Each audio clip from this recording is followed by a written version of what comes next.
مشاهدينا في كل مكان، اهلا ومرحبا بكم. احنا معاكم اليوم داخل سفارة البوسنة والهرسك.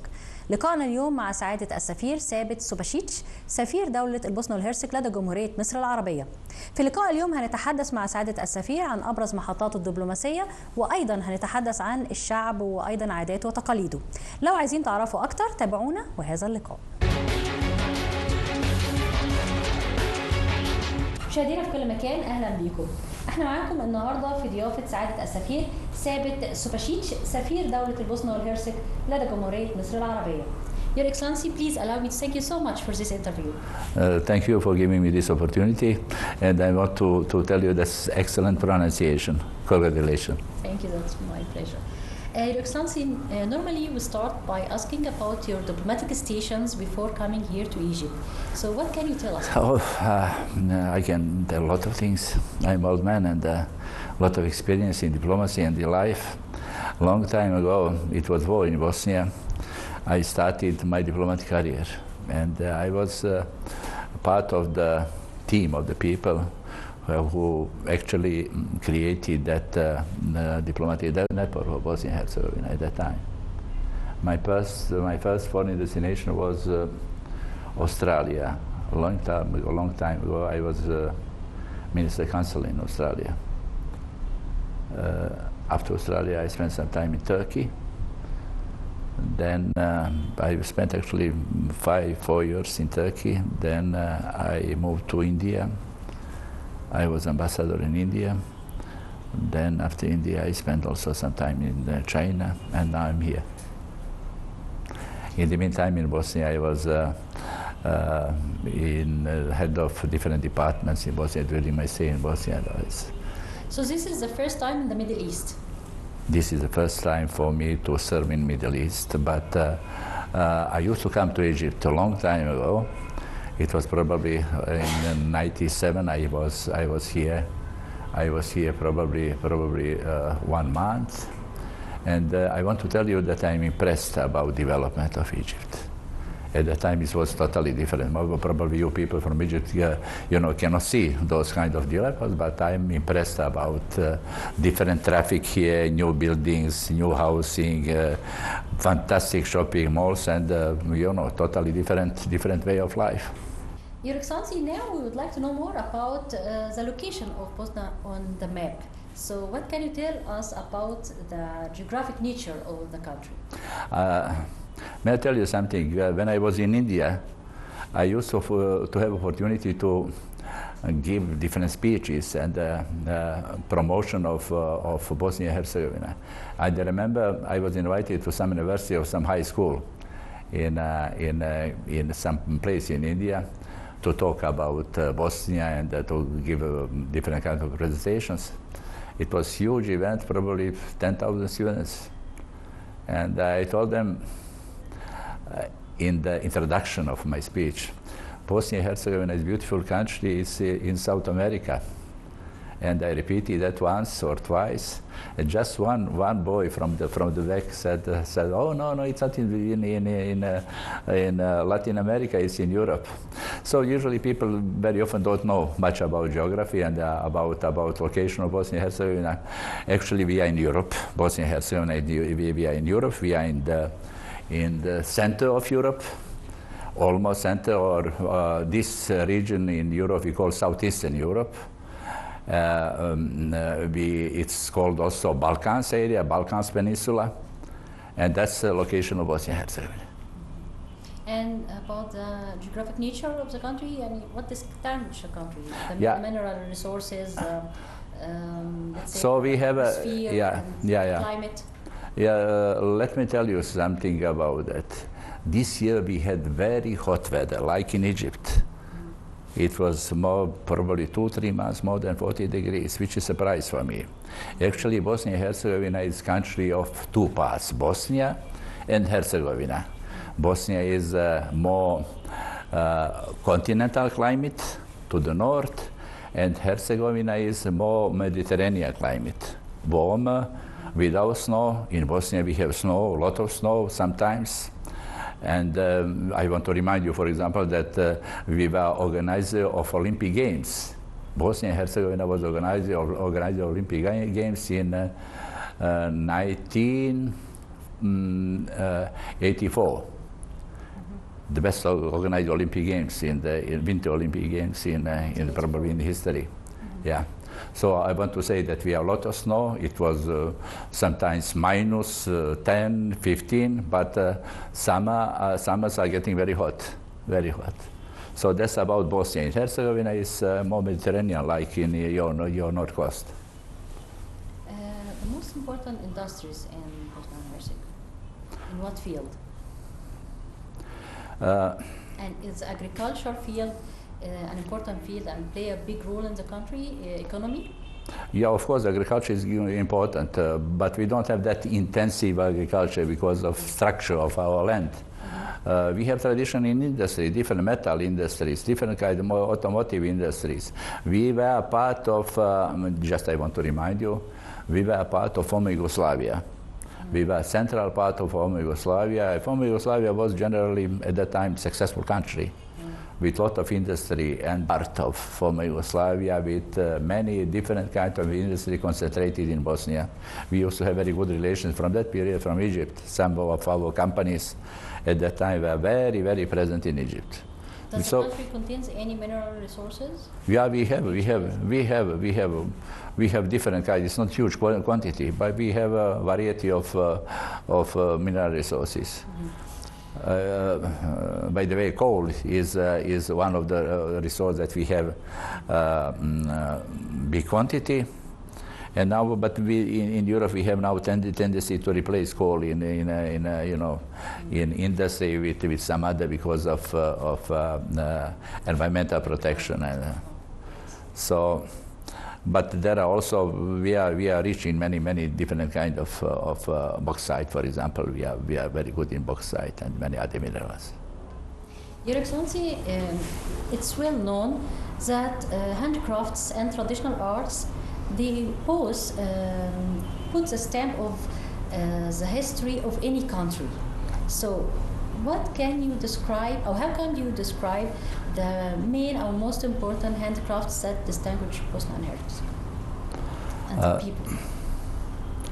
Let me tell you something. Bosnia and Herzegovina is a mixture of different ethnic groups, and like you here, and a mixture of different religions. And we have the excellent composition of different kinds of cultures and folklores and handicrafts.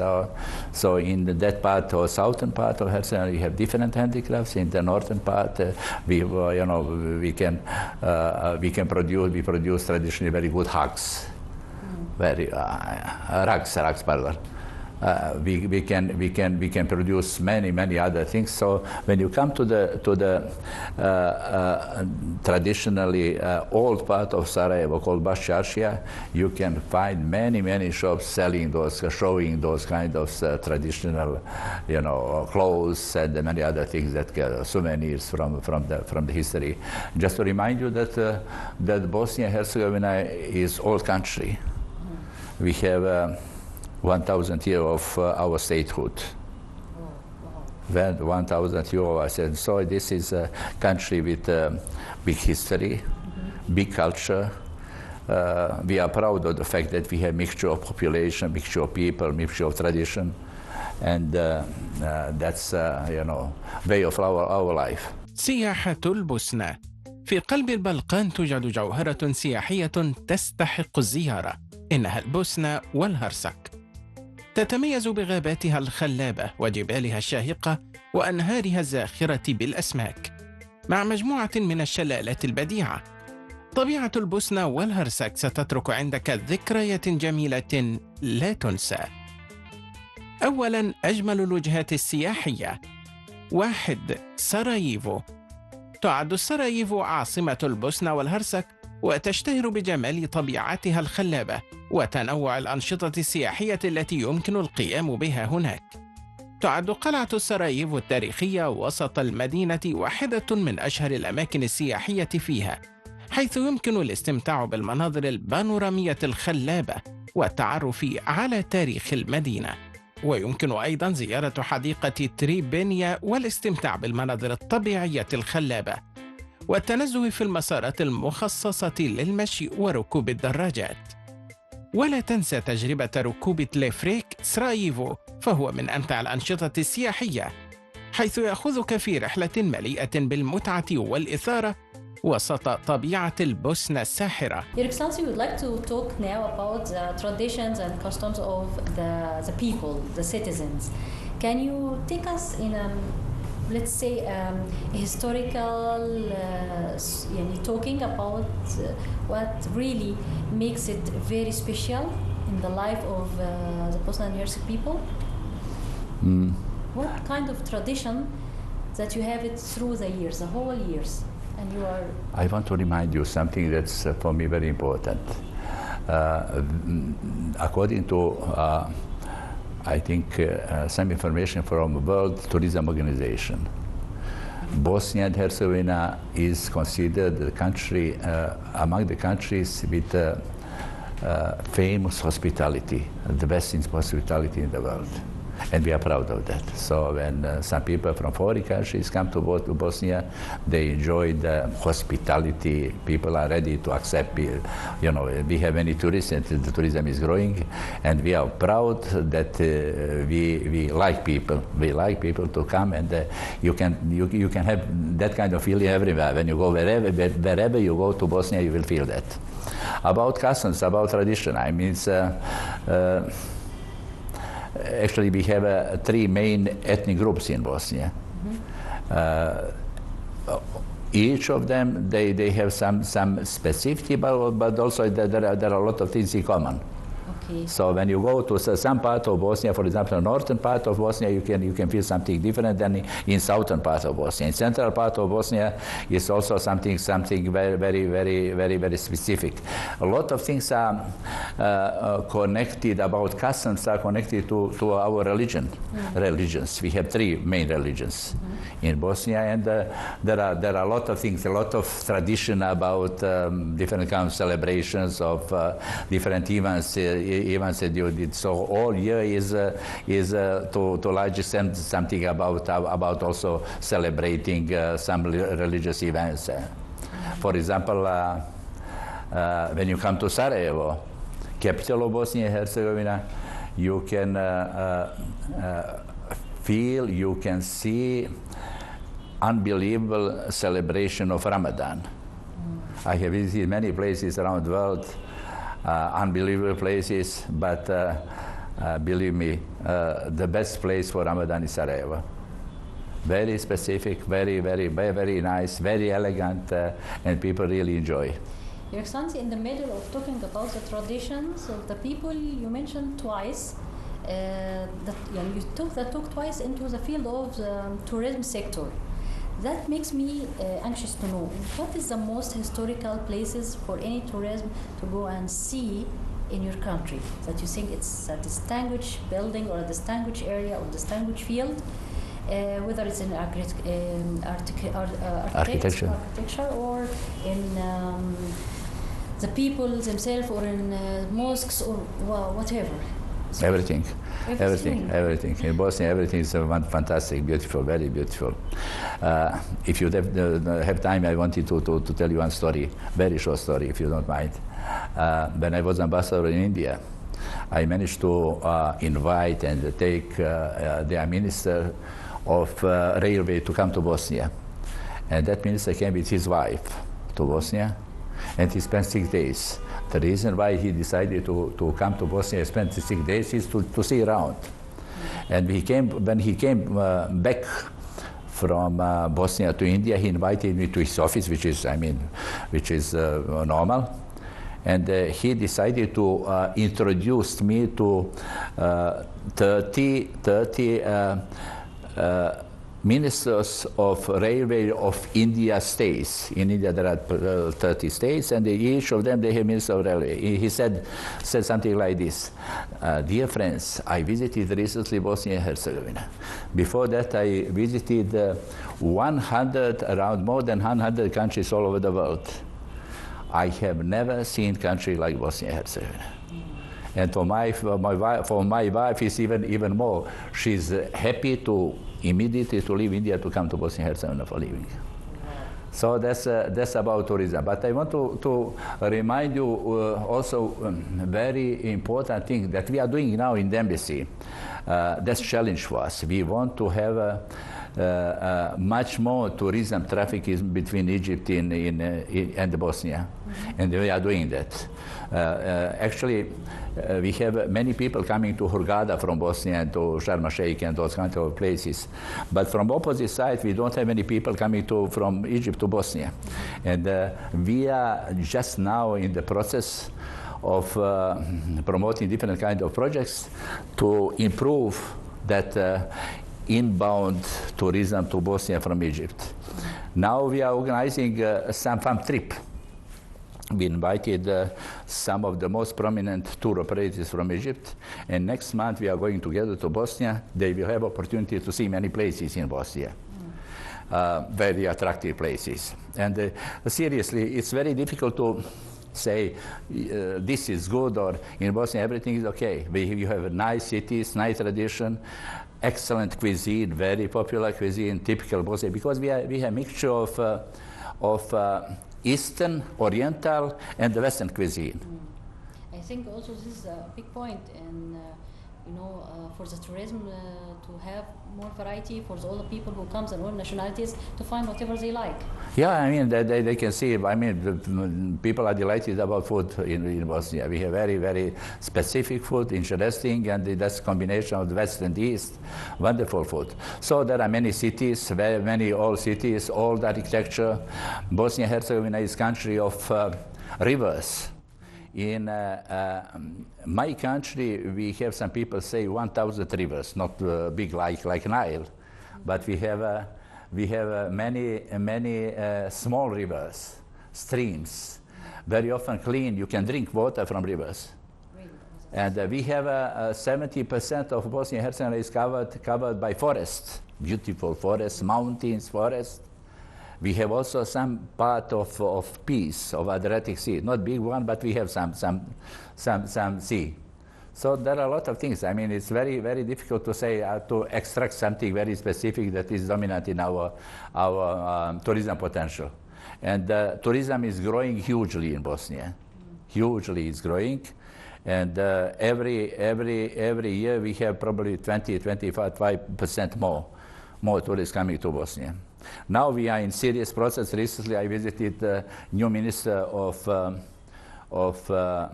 tourism of Egypt. And we also projected him to come to Bosnia in coming period. Hopefully we will be in position to come to that point very soon.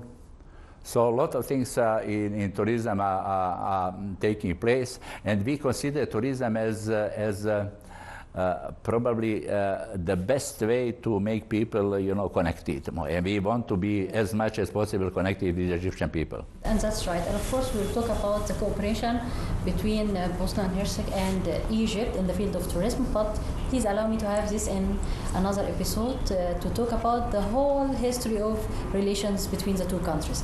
Now, for one more question for Your Excellency, please, I would like to know more about the role of women in Bosnia and Herzegovina. How did they achieve it, and what did they achieve until now? Yeah. So, talking about women in Bosnia and Herzegovina, women are presented in public regularly without any problem, without any restrictions. Women are part of our governmental structures. At the moment, for example, our Prime Minister is lady. And there are many also minister of tourism. My friend in one part of Bosnia and Herzegovina is also a lady. So I don't think actually any differences between men and the women in position in the society. We don't have a problem like that, and the women are very, very present in different kind of public life. There are many professors. Women in Bosnia and Herzegovina, athletes, ministers, cultural, people from culture and filmmakers. By the way, we have very developed and famous film industry in Bosnia and Herzegovina. But most of the people who create those fantastic films movies are ladies. Mm-hmm. So. Regarding that matter, I want to say that we have absolutely positive situation about equal position between men and the women in Bosnia. That's great. اثنان مستار. For having us today, and we would like to have another meeting for Your Excellency to talk about the relation between Egypt and the relations between Egypt and Bosnia and Herzegovina. Thank you so much. Thank you very much. Thank you. مدينة في كل مكان. كده انتهى لقائنا مع سعادة السفير سفير سفير دولة البوسنة والهرسك لدى جمهورية مصر العربية. تحدثنا مع سعادة السفير عن المحطات الدبلوماسية الخاصة بسعادته قبل المجيء إلى مصر، وأيضا تحدثنا عن الطبيعة الجغرافية والشعب وأيضا أبرز الموارد الطبيعية لهذه الدولة. شكرا جدا لحسن متابعتكم، وإلى لقاء آخر. أترككم في رعاية الله.